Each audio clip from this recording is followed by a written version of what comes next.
बात कहता आया हूं कि जितनी जल्दी प्रदेश अध्यक्ष बने उतना संगठन के हित में, क्योंकि बहुत जल्दी हमारे यहाँ पंचायतों के चुनाव दस्तक दे रहे, हमारे नगर निगम नगर परिषद के चुनाव भी होने। तो जब तक संगठन नहीं होगा तब तक हमें चुनाव में बहुत मुश्किलात जो है आने वाली। आरोप नहीं है, क्योंकि अब तो तथ्य सामने आ गए हैं।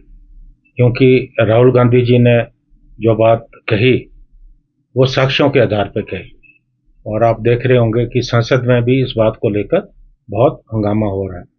और अभी बिहार के चुनाव है, और जिस तरह से वहाँ भारी संख्या में वोटर लिस्टों से नाम काटे जा रहे हैं, तो निश्चित तौर पे हमें इस बात का विश्वास है कि बिहार में भी चुनाव में बहुत बड़ी गड़बड़ी जो है होने वाली है।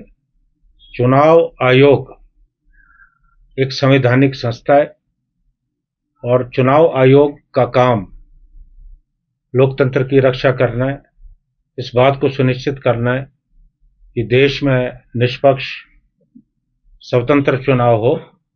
लेकिन हमें ये लगता है कि चुनाव आयोग दुर्भाग्यवश भारतीय जनता पार्टी के एजेंडे पे काम कर रहा है। आज मैं दो महत्वपूर्ण मुद्दों पे आपसे बात करना चाहूंगा। पहला मुद्दा जिसकी आज पूरे देश में चर्चा है, और राहुल गांधी जी जो प्रतिपक्ष के नेता हैं, उन्होंने महाराष्ट्र चुनाव के बाद वोटों में जो धांधलियां हो रही हैं वो उजागर की। हमने पहली बार अपने देश में देखा है कि लोकतंत्र में जो वोटर है, जनता है, वो नेताओं को चुनते हैं।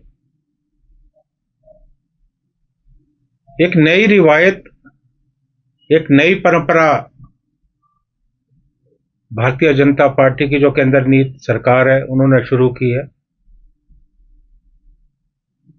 अब जो सरकार है वो वोटरों को चुन रही है, और अभी उन्होंने पूरे तथ्यों के साथ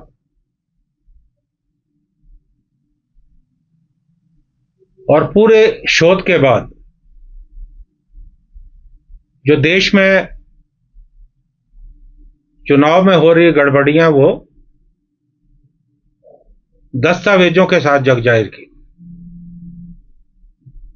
पूरे देश में हड़कंप मच गया। मैं राहुल गांधी जी के इस बयान से बिल्कुल सहमत हूं कि पिछले लोकसभा चुनाव में जो भारतीय जनता पार्टी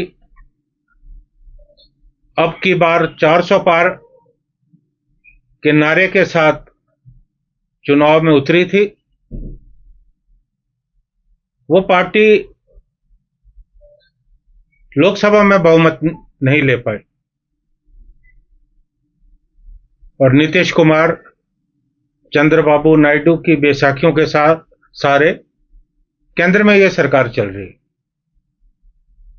और इतने बड़े पैमाने पे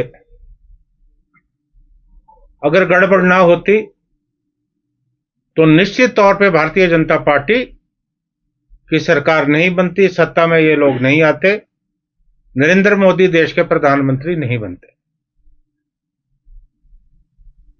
जो उन्होंने गड़बड़ियां उजागर की कि भारी संख्या में डुप्लीकेट वोटर बनाए जा रहे हैं, फर्जी व अमान्य पते हैं, एक पते पे अनेक वोटर हैं। जैसे एक एग्जांपल दिया कि एक कमरे में 80 वोटर, जो अपने आप में प्रैक्टिकल नहीं लगता, और अमान्य तस्वीरें, नाम किसी का है, तस्वीरें किसी और की।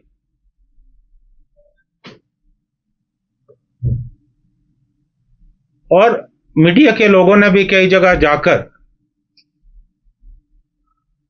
पुष्टि की है, खासकर बेंगलुरु में एक कमरे में 80 वोटर,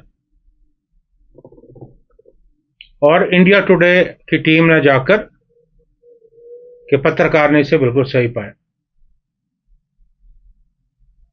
और बार बार विपक्ष ये कह रहा है कि जो डिजिटल वोटर लिस्ट है वो दी जाए, जो अभी तक नहीं मिल रही।